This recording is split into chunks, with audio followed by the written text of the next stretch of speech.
Breaking news చూస్తున్నాం. మరి నిన్న రాత్రి 10:30 మరి రంగారెడ్డి జిల్లా మహేశ్వరం నియోజకవర్గం పహాడి షరీఫ్ పోలీస్ స్టేషన్లో ఘోర ప్రమాదం చోటు చేసుకుంది. వివరాలకు వెళ్తే రంగారెడ్డి జిల్లా మహేశ్వరం నియోజకవర్గం Tukkuguda municipality Pahadi Sharif police station పరిధిలోని తుక్కుగూడ అయ్యప్ప దేవాలయం వద్ద మరి బార్కెట్లు ఏర్పాటు చేయడం జరిగింది. మరి బార్కెట్లు ఏర్పాటు చేయడంలో భాగంగా వాహనం అంటే శ్రీశైలం హైవే నుంచి వస్తున్నటువంటి వాహనాలు స్పీడ్గా రాకుండా అక్కడ యూటర్నింగ్ ఉంటుంది. ఆ యూటర్నింగ్ దగ్గర ముంగగా వెళ్తున్నటువంటి 4-వీలర్ వాహనం తక్షణం స్లో కావడంతో వెనక నుంచి వస్తున్నటువంటి ఇద్దరు యువకులు మల్లాపూర్ గ్రామానికి చెందిన తెలుగు శ్రీకాంత్ మరియు కుక్కల శ్రీకాంత్ ఇద్దరు కూడా ఒకే వాహనంపై తన జాబ్ కార్యాచరణలో భాగంగా మహేశ్వరంలో ఉన్నటువంటి బిస్లరీ కంపెనీకి వెళ్ళి వాళ్ళ జాబ్ పూర్తి చేసుకొని రిటర్న్ రావడం జరుగుతుంది.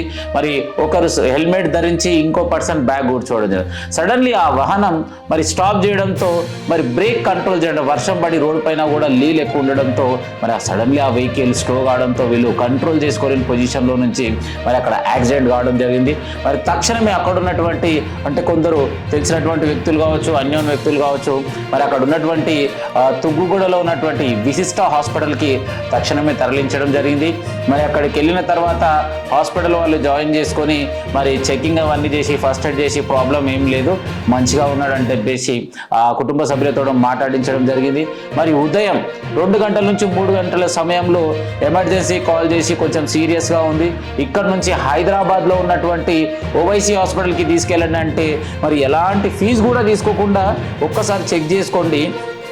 మరి హాస్పిటల్ అంత పెద్దది ఏర్పాటు చేసి మల్టీ స్పెషాలిటీ అని చెప్పి మా దగ్గర వైద్యం లేదు, పెద్ద ఆసుపత్రికి తీసుకెళ్ళండి అంటే ఒక్కసారి ఆలోచించండి. ఇంతకు మరి విశిష్ట హాస్పిటల్లో ఏం జరుగుతుంది. మరి ఉదయం 2 గంటల సమయంలో మరి అక్కడి నుంచి మరి అంబులెన్స్లో ఓవైసీకి పంపించగా మరి మార్గ మధ్యంలో ఆ యొక్క యువకుడు ప్రాణాలు గాలిలో వదలడం జరిగింది. సరైన వైద్యం లేకపోవడంతో ఈ యువకుడు మరణించాడని చెప్పేసి కుటుంబ సభ్యులు అందరూ కూడా మరి ఈరోజు తుగ్గుడలో ఉన్నటువంటి హాస్పిటల్ దగ్గరికి వెళ్ళి ధర్నా నిర్వహించడం జరిగింది. మరి అక్కడికి పాడి షరీఫ్ పోలీస్ స్టేషన్ చేరుకొని ధర్నా నిర్వహిస్తున్నటువంటి కుటుంబ సభ్యులను కూడా అక్కడి నుంచి తరలించడం జరిగింది. మరి ఏదైతే యాక్సిడెంట్ జరిగినటువంటి వెహికల్ పైన మరి కేసు కూడా బుక్ చేయడం జరిగింది.